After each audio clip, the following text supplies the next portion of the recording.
तेज अग्नि के समान प्रज्वलित सावित्री जो है पूजा पाठ करती थी, घर में शंख चक्र अर्पण करती थी, बनाती थी।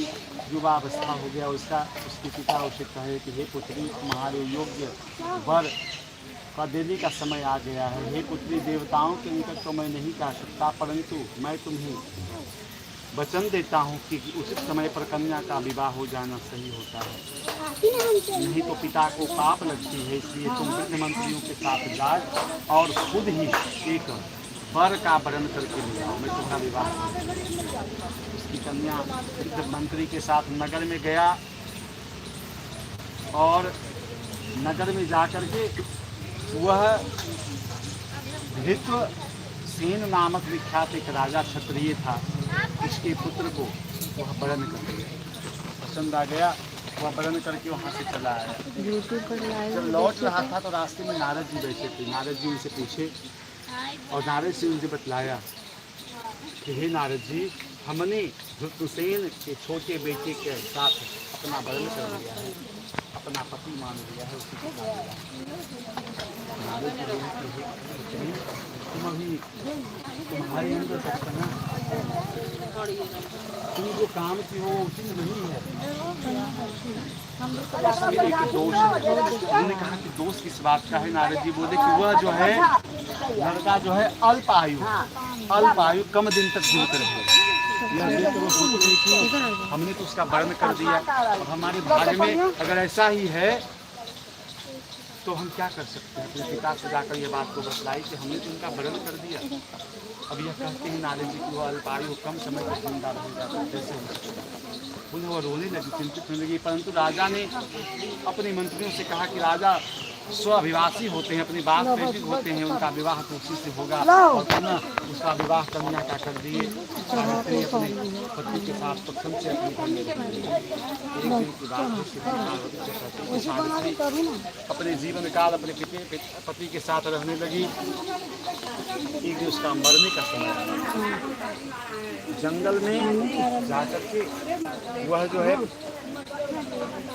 पूजा के लिए फल पुष्प समीधा इत्यादि कुल्हाड़ी लेकर काटने को चला गया। उसका पीछे पीछे सावित्री भी जाने लगी, क्योंकि बार बार उसको नारद जी के बात मन में खटक रहा था कि वो बताए। एक के बाद काटने के बाद उसके सर में वेदना दर्द हुआ।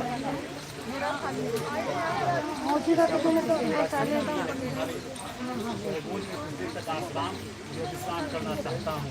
वह बोले कि तुम यहाँ आप बैठ कर सोएं। जैसे ही उसका पति सोया, कन्या के सामने अग्नि के भड़कती हुई समान वह पूछी कि आप कौन? तुम्हारा पति अल्पायु था, मैं उसे नहीं जानता। कन्या रोने लगी और जमराज से अनिष्ट मार्ग को लेकर बोली कि हे जमराज, सज्जनों का पति सहारा एकमात्र नहीं होता है, दूसरा नहीं। जिस प्रकार स्त्रियों का गति उसका पति से होता है, किंतु स्त्रियों के लिए एकमात्र इस प्रकार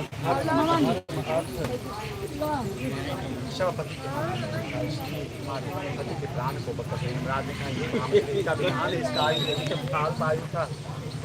पुनः जो है सावित्री सब जुटा करके वह वर्ण कर ली, राज्य मांगने लगी, उसका मृत्यु से जीवित होने का मांगने लगी। पुनः जो है यमराज उसके पति को लेकर धीरे धीरे मार्ग में चले। पीछे पीछे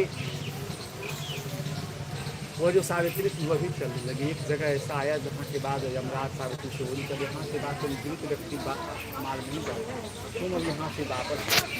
उन्होंने कहा कि नहीं, हम नहीं जा सकते। उन्होंने कहा यमराज की अगर तुमने